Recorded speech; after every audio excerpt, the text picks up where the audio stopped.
सभी साधकों सभी भक्तों को ओम नमः शिवाय। हर हर महादेव। आज का विषय, आज की चर्चा खेचरी मुद्रा के बारे में है। वैसे तो मुद्राएं बहुत सी होती है, लेकिन जो सबसे महत्वपूर्ण मुद्रा जो है वो खेचरी मुद्रा को बताया गया है।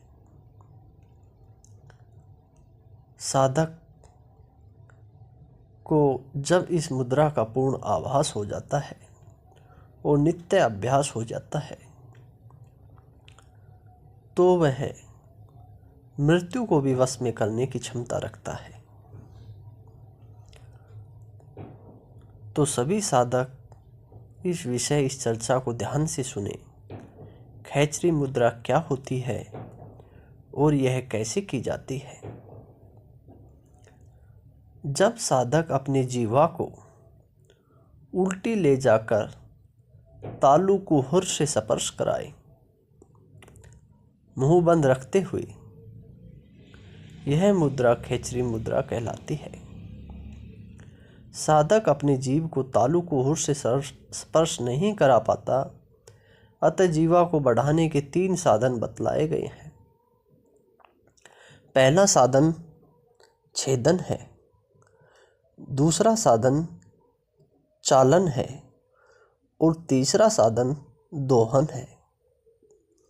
छेदन जो है वो इस प्रकार से होता है कि जीभ के नीचे के भाग में एक सूताकार तंतु से जीभ जबड़े से जुड़ी हुई होती है। इस कारण जीभ को पलटकर तालू से लगाना मुश्किल हो जाता है।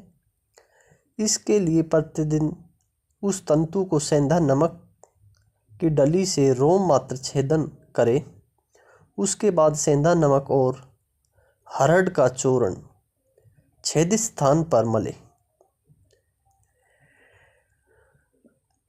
परंतु योगी को लवण निषेध है, इसलिए लवण के स्थान पर कत्था से कार्य करना योग्य है। 7-7 दिन के अंतराल में यह क्रिया करते रहें और औषधि लगाते रहें। ऐसा 6 महीने तक नित्य युक्ति से करते रहें तो जीवा कपाल कुहर में आसानी से पहुंच सकती है। दूसरा जो है वो चालन और दोहन, ये दोनों एक ही श्रेणी के, एक ही पंक्ति के है। इसके अंदर साधक को क्या करना है, जो अंगूठे और तर्जनी उंगली से बारीक वस्त्र से जीभ को पकड़कर चारों तरफ उलट फेर कर हिलाने और खींचने को चालन कहते हैं। मक्खन या घी आदि से लगाकर दोनों हाथों से उंगलियों से भी जीभ को खींचे। धीरे धीरे आकर्षण करने का नाम दोहन होता है। जब साधक इस क्रिया को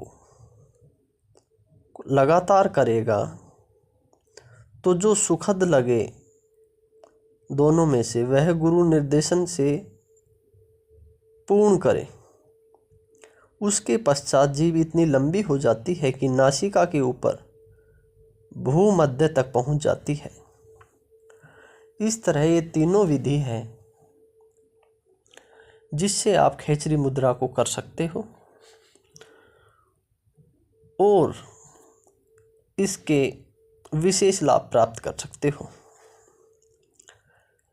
इसके अंदर ब्रह्मचर्य का पालन करना आवश्यक है, क्योंकि साधक जितनी ब्रह्मचर्य का पालन करेगा, खेचरी मुद्रा सिद्ध होने की सफलता उतनी ही ज़्यादा बढ़ जाएगी। सभी साधकों को हम बता दें कि इसका नित्य अभ्यास करने से मुद्रा सिद्ध हो जाती है और सिद्ध हो जाने के बाद में इसके क्या परिणाम है, क्या लाभ है, वह आप सुने। जब साधक इसको अभ्यास हो जाने के बाद में सिद्ध कर लेगा तो ब्रह्मरथ से टपकने वाला मधुर रस अर्थात अमृतपान करता है।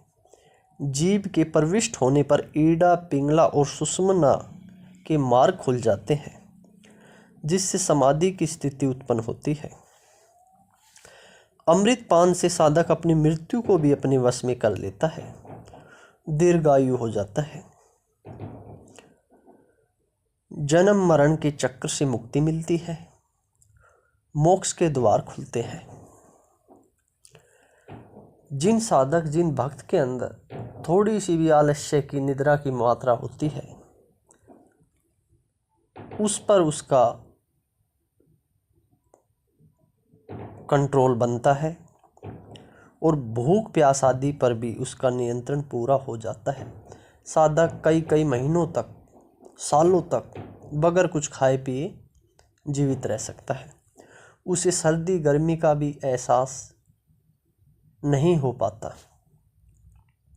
क्योंकि जो साधक, जो ब्रह्म रथ, जो आपके सहस्त्रार से कपाल कुहर में जब जीव स्पर्श करती है तो जो अमृत निकलता है उसको साधक पान कर लेता है, उसका सोमपान कर लेता है और उससे कई कई सालों तक भूख प्यास पे नियंत्रण लगा रहता है, समाधि में लगे रहते हैं। काफ़ी लंबा समय हो जाता है साधक को।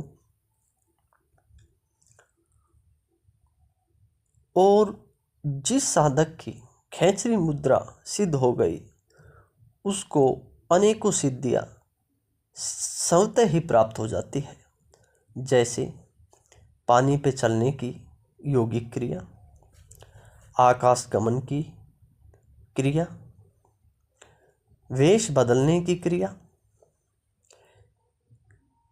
और जो साधक के मन में किसी चीज़ की इच्छा प्रकट हो वह चीज़ स्वतः ही प्रकट कर सकता है वो। तो कृपया वीडियो आपको कैसा लगा, चर्चा कैसी लगी, हमें ज़रूर बताएं। सभी साधकों को ओम नमः शिवाय, हर हर महादेव।